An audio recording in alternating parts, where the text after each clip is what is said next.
Mi saludo a todos en esta comunión de ir escuchando la palabra de Dios. Y escuchamos en el capítulo 7 de San Marcos al final. Cuando Jesús volvía de la región de Tiro, pasó por Sidón y fue hacia el mar de Galilea, atravesando el territorio de la Decápolis. Entonces le presentaron a un sordomudo y le pidieron que le impusiera las manos. Jesús lo separó de la multitud y llevándolo aparte le puso los dedos en las orejas y con su saliva le tocó la lengua. Después, levantando los ojos al cielo, suspiró y le dijo Efatá, que significa ábrete. Y enseguida se abrieron sus oídos, se le soltó la lengua y comenzó a hablar normalmente. Jesús les mandó insistentemente que no dijeran nada a nadie, pero cuanto más insistía, ellos más lo proclamaban. Y en el colmo de la admiración decían, todo lo ha hecho bien, haz oír a los sordos y hablar a los mudos. Unos detalles de este Evangelio de San Marcos, en primer lugar, habla de zonas que no conocemos, son todas fuera del territorio de Israel propiamente histórico. Está señalando San Marcos que Jesús viene para las naciones paganas, para Israel y para todas las naciones. Ya el Evangelio del domingo pasado, que yo no lo leí todo, hace una explicación de los usos de los judíos, porque ese Evangelio está escrito para los que no son judíos. Entonces Jesús viene a traer la salvación a todas las naciones. En segundo lugar, algún detalle. San Marcos gusta a veces decirnos palabras de Jesús en arameo, que es la lengua que se hablaba en su región en esa época. Y acá dice Efatá, y la traduce que significa ábrete. La tradición que nos trae Marcos ha querido dejarnos como oír por momentos al mismo Jesús con sus palabras. Yendo más a la acción misma, Jesús separa al sordomudo, él tiene esa enfermedad que además le impide la integración, sea en la sociedad, sea plenamente en el culto, al no poder oír y no poder rezar. Lo separa, lo lleva aparte y une varios gestos con la palabra. Levanta los ojos al cielo, es la oración. Jesús está unido continuamente al Padre.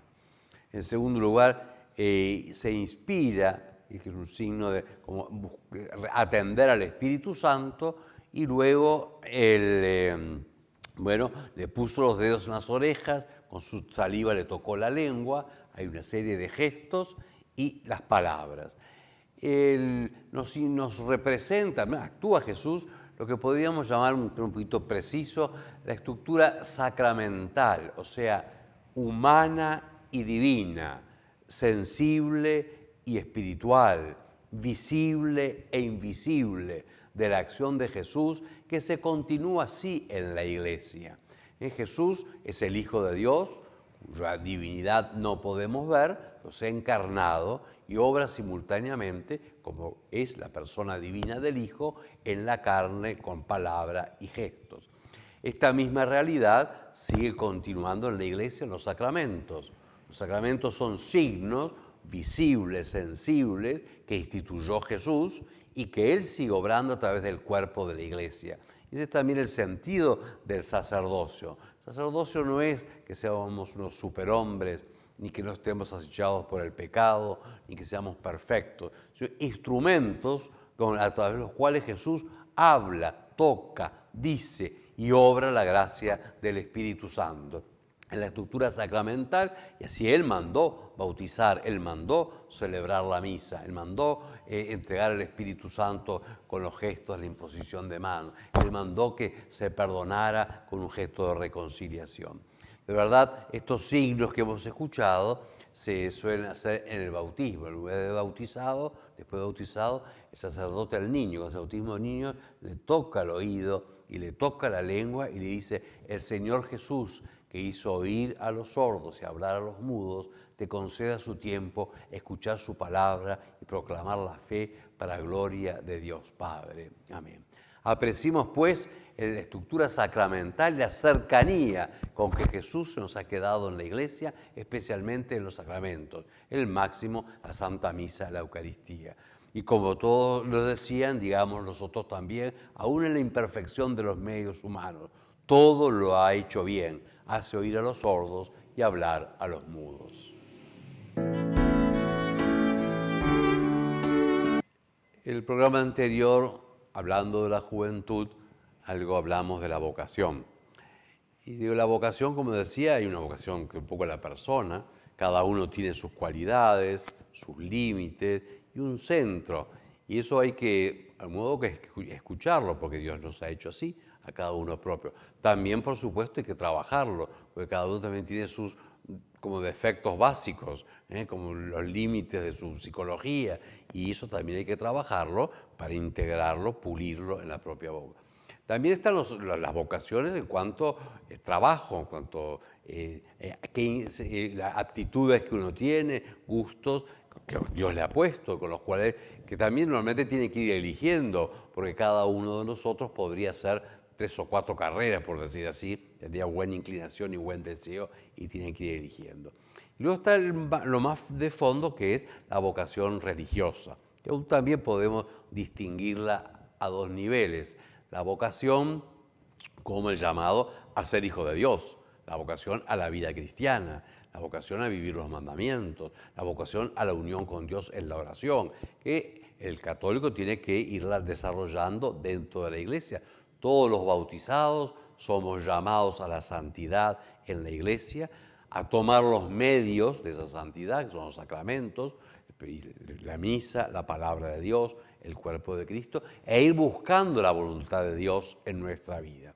Y dentro de esa vocación cristiana general, que adquiere rasgos según cada uno, Dios llama a estados de vida. Y hay que, no solamente algo privado, yo hago lo que quiero. Bueno, un buen cristiano, un hombre razonable, tiene que buscar qué quiere Dios de mí, que va a ser lo propio para lo cual fue creado.